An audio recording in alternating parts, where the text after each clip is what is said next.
Hello friends, welcome to couch coffee books. आज हम मेवाड़ की हिस्ट्री का अगला पार्ट देखेंगे और ये लास्ट पार्ट है इस वीडियो सीरीज़ का। इससे पहले हमने 5 वीडियोस में मेवाड़ की हिस्ट्री को कवर किया है और आज लास्ट पार्ट है, छठा पार्ट। तो आगे बढ़ने से हम पहले पिछली वीडियो का रिवीजन कर लेते हैं एज़ यूजुअल। तो पिछली वीडियो में हमने अमर सिंह फर्स्ट के बारे में पढ़ा था और मुग़ल मेवाड़ संधि के बारे में भी जाना था, जो कि जहांगीर और अमर सिंह प्रथम के बीच में हुई थी।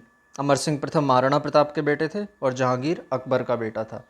महाराणा प्रताप और अकबर के बीच युद्ध हुआ ही था हल्दी घाटी का। तो उसके बाद इन दोनों के जो पुत्र थे जहांगीर और अमर सिंह प्रथम, इन्होंने आपस में संधि कर ली, जिसे मुग़ल मेवाड़ संधि कहा गया।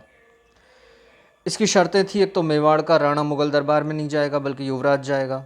तो कर्ण सिंह गए थे वहाँ पर। अमर सिंह इस संधि से खुश नहीं थे, इसलिए वो राजकाज छोड़कर नौचौकी की पाल पर चले गए थे राजसमंद में। और शर्तें ये थी कि 1000 घुड़सवार सैनिकों की सहायता देगा मेवाड़ मुग़लों को, चित्तौड़ के किले का पुनर्निर्माण नहीं करवाया जाएगा और मुग़ल और मेवाड़ के बीच वैवाहिक संबंध स्थापित नहीं होंगे।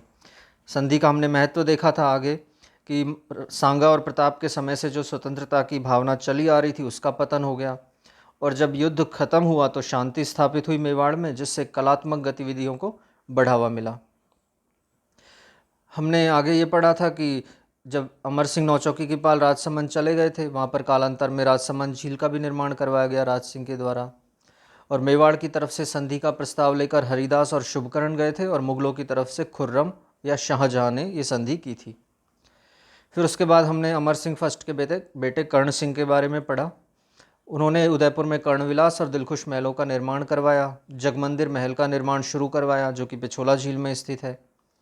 और जो शाहजहाँ खुर्रम था, वो अपने विद्रोह के दिनों में, जब उत्तराधिकार का संघर्ष चल रहा था, उसका विद्रोह चल रहा था, तब वो यहीं पर उसने शरण ली थी इन जगमंदिर महलों में।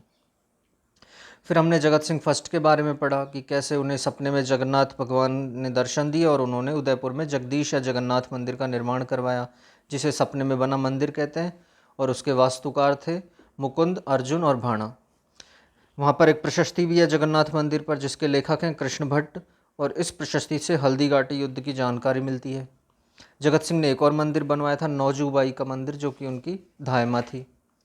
फिर हमने राज सिंह जी के बारे में पढ़ा, जिन्होंने मुग़लों से वापस संघर्ष करना शुरू कर दिया, चित्तौड़ किले का निर्माण किया, शाहजहाँ के विरुद्ध आक्रामक नीति अपनाई, टीका दौड़ का आयोजन किया, जजिया कर का विरोध किया, औरंगजेब ने जो हिंदू मंदिरों को तोड़ा उनका विरोध किया और हिंदू राजकुमारियों की रक्षा की, ये हमने पढ़ा। राज सिंह जी ने श्रीनाथ मंदिर का निर्माण करवाया नाथद्वारा में, और द्वारिकाधीश मंदिर, अम्बा माता मंदिर, ये सब भी उन्हीं के काल में निर्माण किए गए थे। जो मथुरा से श्रीनाथ जी की मूर्ति लेके आए थे वो थे गोविंद दास और दामोदर दास। राज सिंह जी के समय में त्रिमुख बावड़ी उदयपुर में, जाना सागर तालाब उदयपुर में और राजसमंद झील राजसमंद में बनवाई गई। फिर हमने राज प्रशस्ति के बारे में पढ़ा, जो राजसमंद झील के पाल नौचौकी की पाल नामक स्थान पर स्थित है। यह संस्कृत भाषा का सबसे बड़ा अभिलेख है। यह 25 पत्थरों पर लिखी गई है और इस प्रशस्ति में बापा रावल से राज सिंह तक की सारे मेवाड़ के राजाओं की जानकारी मिलती है। इस प्रशस्ति से मुग़ल मेवाड़ संधि के बारे में भी जानकारी मिलती है। फिर हमने राज सिंह जी की उपाधियाँ पढ़ी थी, विजय कटकातु और हाइड्रोलिक रूलर। तो ये था पिछली वीडियो का रिवीजन। अब हम देखते हैं अमर सिंह सेकंड को। अमर सिंह फर्स्ट थे, ये अमर सिंह सेकंड है, 1698 to 1710। इनके समय में जो सबसे प्रमुख घटना हुई थी वो हुई थी देबारी समझौता, जो कि 1708 में उदयपुर में हुआ था। इसमें क्या था, जो औरंगजेब के बेटे थे आजम और मुअज्जम, उनके बीच उत्तराधिकार का संघर्ष चल रहा था। तो जो सवाई जयसिंह थे, इन्होंने साथ दिया था आजम का और बादशाह बन गया ये बहादुर शाह, इसका नाम था मुअज्जम। उसमें संघर्ष में विजेता ये हो गया, जबकि राज सिंह ने आजम का साथ दिया था। मुग़ल बादशाह बहादुर शाह फर्स्ट का ही नाम था मुअज्जम। तो इसके वजह से ये इन सब के, जब ये शासक बन गया तो इसने लिस्ट निकलवाई कि किस किसने हमारा विरोध किया। तो उसमें जब इनके भी नाम आए तो ये इनका विरोध शुरू कर दिया इन्होंने, ये इनके खिलाफ हो गया। तो इसलिए मुग़ल बादशाह बहादुर शाह फर्स्ट के खिलाफ ये जो समझौता किया गया था, इसमें कौन कौन थे? मेवाड़ के थे अमर सिंह सेकंड, आमेर के सवाई जयसिंह और मारवाड़ के अजीत सिंह। बेसिकली जयसिंह और अजीत सिंह दोनों अमर सिंह के पास गए सहायता मांगने के लिए कि हमें हमारा राज्य वापस दिलवाइए बहादुर शाह से। तो इसलिए ये तीनों के बीच समझौता हुआ जिसे देबारी समझौता कहा गया है। तो इसकी दो शर्तें थी। पहली शर्त हम पहले ये पढ़ते हैं कि जयसिंह जो कि आमेर के थे और अजीत सिंह मारवाड़ के, इनको उनके राज्य दिलवाने में सहायता की जाएगी। यानी कि अमर सिंह सेकंड इन दोनों की सहायता करेंगे जयसिंह और अजीत सिंह की राज्य दिलवाने में। और बाद में हुआ भी ऐसा। तीनों ने मिलकर पहले मारवाड़ पर अपना अधिकार स्थापित कर लिया, फिर आमेर या जयपुर कहें उसको, वहाँ पर भी अपना अधिकार स्थापित कर लिया। जब जयसिंह सहायता मांगने के लिए अमर सिंह के पास आए थे तो उन्होंने बोला मैं तुम्हारी सहायता तो कर दूंगा लेकिन बदले में मुझे क्या मिलेगा। तो जयसिंह ने बोला आप बताइए आपकी शर्तें क्या है। तो उन्होंने बोला कि मेरी बेटी है चंद्र कंवर, पहली बात तो तुम्हें उससे विवाह करना पड़ेगा। जयसिंह ने बोला हाँ कर लूँगा, विवाह करने में क्या है। उसने बोला आगे भी सुनो, विवाह तो तुम कर लोगे लेकिन जो उसका पुत्र होगा वो ही आमेर का राजा बनेगा अगला। तो आगे चलकर जयसिंह इस शर्त को मान लेते हैं। तो देबारी समझौते की जो प्रमुख शर्तें थी वो थी अमर सिंह की पुत्री चंद्र कंवर का विवाह आमेर के सवाई जयसिंह से होगा और उनका पुत्र आमेर का अगला राजा बनेगा, और जयसिंह और अजीत सिंह को उनके राज्य दिलवाने में सहायता की जाएगी। तो ये था अमर सिंह सेकंड। फिर हम देखते हैं आगे संग्राम सिंह सेकंड। पहले संग्राम सिंह तो कौन थे, राणा सांगा थे, और ये हैं संग्राम सिंह सेकंड 1710 टू 1734। इनके समय में जो प्रमुख निर्माण कार्य हुए वो थे सहेलियों की बाड़ी उदयपुर में। ये बहुत ही सुंदर एक आप बगीचा बोल दीजिए, यहाँ पर अच्छे सुंदर फाउंटेन्स लगे हुए हैं। तो इसका निर्माण संग्राम सिंह ने करवाया था। ऐसा कहते हैं कि एक बार उनकी पुत्री थी, उसको सपने में ऐसा बगीचा दिखा जहाँ बहुत सुंदर सुंदर फव्वारे लगे हुए थे, बहुत सुंदर फूल खिले हुए थे और वो अपनी सहेलियों के साथ खेल रही थी। तो उसने सुबह अपने पिताजी को सपना सुनाया, और चूँकि राजकुमारी थी तो ऐसी क्या राजकुमारी जिसका सपना भी पूरा ना हो। तो संग्राम सिंह जी ने उसके लिए ये सहेलियों की बाड़ी उदयपुर में इसका निर्माण करवाया। एक वैद्यनाथ या शिव मंदिर कहें सीसरमा उदयपुर में, इसका भी निर्माण करवाया गया था। तो दो प्रमुख निर्माण कार्य थे, सहेलियों की बाड़ी और वैद्यनाथ शिव मंदिर।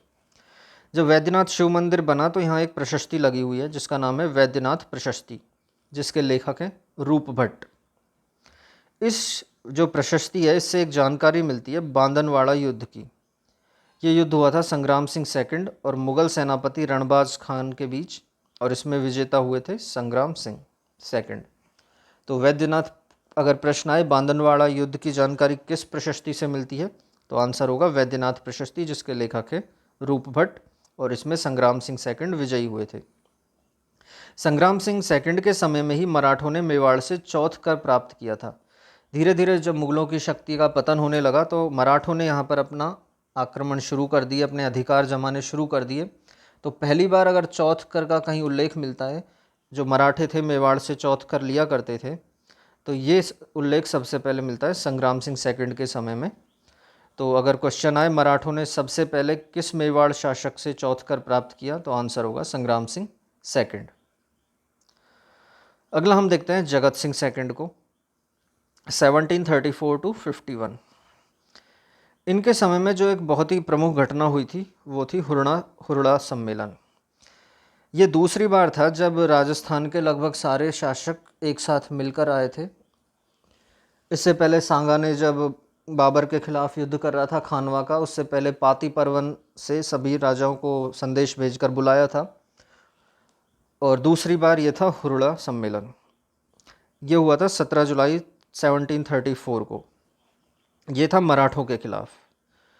मराठों का जो बढ़ता हुआ प्रभुत्व था मेवाड़ में या राजस्थान के अन्य क्षेत्रों में, तो उन मराठों का विद्रोह करने के लिए राजस्थान के राजाओं ने सबने मिलकर ये किया था हुरड़ा सम्मेलन। इसका जो बेसिकली मास्टरमाइंड थे सवाई जयसिंह थे, और प्रारंभ में इसको संग्राम सिंह सेकंड लीड करने वाले थे, लेकिन इस सम्मेलन से कुछ समय पहले उनकी मृत्यु हो गई, और मृत्यु होते ही जो इसका अध्यक्ष बनेगा उसके लिए सवाई जयसिंह और उभय सिंह इन दोनों में झगड़ा शुरू हो गया कि कौन इसको अध्यक्षता करेगा। लेकिन बाद में झगड़े को सुलझाते हुए मेवाड़ के जगत सिंह सेकंड, जो कि अभी नए नए राजा बने थे, आप देखिए 1734 में ही उनका शासन शुरू हुआ और 34 में ही ये सम्मेलन हुआ था। तो जगत सिंह सेकंड मेवाड़ को इसका अध्यक्ष बना दिया गया था। और इसमें कौन कौन शामिल था? जयपुर के सवाई जयसिंह, मारवाड़ के अभय सिंह, नागौर के बख्त सिंह, बीकानेर के जोरावर सिंह, बूंदी से दलेल सिंह, कोटा से दुर्जन साल, किशनगढ़ से राज सिंह और करौली से गोपाल लाल। तो ये सारे राजस्थान के शासक थे उस समय के, जिन्होंने हुरड़ा सम्मेलन में भाग लिया था। इसका निर्णय ये था कि सभी राजा मराठों के खिलाफ एक दूसरे की सहायता करेंगे, इसलिए ये इकट्ठे हुए थे कि हम सब मिलजुल कर रहेंगे और किसी पर भी अगर आक्रमण होता है, संकट आता है, तो हम सब एक दूसरे की सहायता करेंगे। जैसे नाटो है, ये उस ज़माने का नाटो था कि अगर नाटो देशों पर कोई भी देश आक्रमण करेगा तो हम सब मिलकर सहायता करेंगे, उसी तरह का था। तो जिस तरह नाटो फेल हो गया, उसी तरह ये हुरड़ा सम्मेलन भी फेल हो गया था, क्योंकि आपसी मतभेद बहुत ज़्यादा थे। सारे अपने अपने जगह के शहंशाह थे, कोई किसी की बात मानने को तैयार नहीं था, अपनी अपनी विचारधाराओं से मतभेद से चल रहे थे, तो इसलिए यह सम्मेलन असफल हो गया। लेकिन हम चाहे ये असफल हुआ, लेकिन हम कह सकते हैं कि यह वो समय था जब लगभग सारा राजस्थान के जो बड़ी बड़ी शक्तियाँ थी वो इकट्ठा आई थी। जगत सिंह का निर्माण कार्य देखते हैं। इन्होंने जगत निवास महल, जो कि आप ये देख सकते हैं उदयपुर में, इसका निर्माण करवाया और इनके दरबारी विद्वान थे नेकराम जी।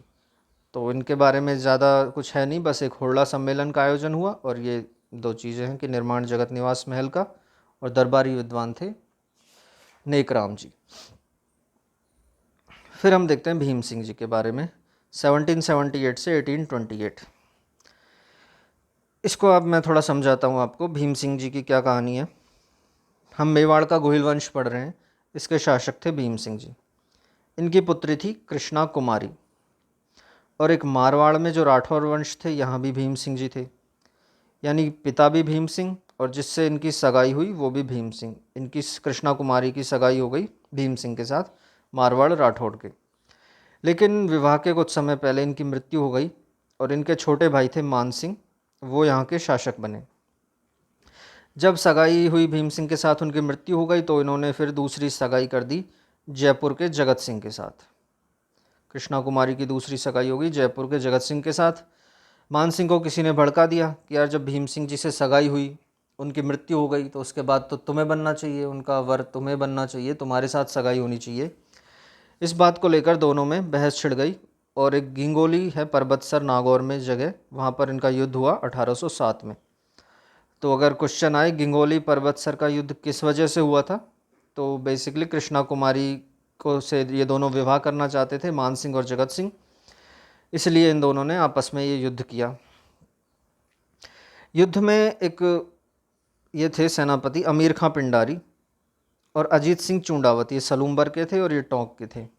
इनके कहने पर कृष्णा कुमारी को जहर दे दिया गया। इन्होंने भीम सिंह जी को समझाया कि देखो, आपकी बेटी है और इस वजह से इन दोनों जो बड़ी शक्तियां थी उस समय, राठौड़ और कछवाहा जयपुर के, इनके बीच में संघर्ष चल रहा था। तो इन्होंने इनको समझाया कि या तो उनको जहर दे दिया जाए, या ऐसा भी कहते हैं कि कृष्णा कुमारी को जब खुद पता चला कि मेरी वजह से ये सब हो रहा है, तो उन्होंने खुद ही जहर खाकर आत्महत्या कर ली थी। तो कुल मिलाकर यह कि कृष्णा कुमारी की वजह से इन दोनों के बीच संघर्ष शुरू हुआ, भीम सिंह और जगत सिंह के बीच, और गिंगोली पर्वतसर का युद्ध हुआ था। और किसके कहने पर कृष्णा कुमारी को जहर दिया गया? अमीर खां पिंडारी और अजीत सिंह चूंडावत। तो फ्रेंड्स, ये हमारी मेवाड़ की हिस्ट्री आज पूरी हो गई है। अब आप पूरे 6 वीडियोस मैंने डाले हैं मेवाड़ की हिस्ट्री पर, आप उनको एक बार पूरा रिवीजन कर लीजिएगा, आपको सारा कुछ समझ में आ जाएगा। और अब अगले वीडियो में हम राजस्थान के और भी हिस्से हैं, उनमें से किसी भी एक हिस्से को ले लेंगे जहाँ की हम हिस्ट्री पढ़ेंगे। अभी हम राजस्थान की हिस्ट्री को कवर करेंगे पहले, तो मेवाड़ की हो गई, अब हम मारवाड़ की या जयपुर का, बीकानेर का, डूंगरपुर का, कोई भी एक हिस्सा लेके अगला वीडियो उस पर कवर करेंगे। So friends, thanks for watching, bye.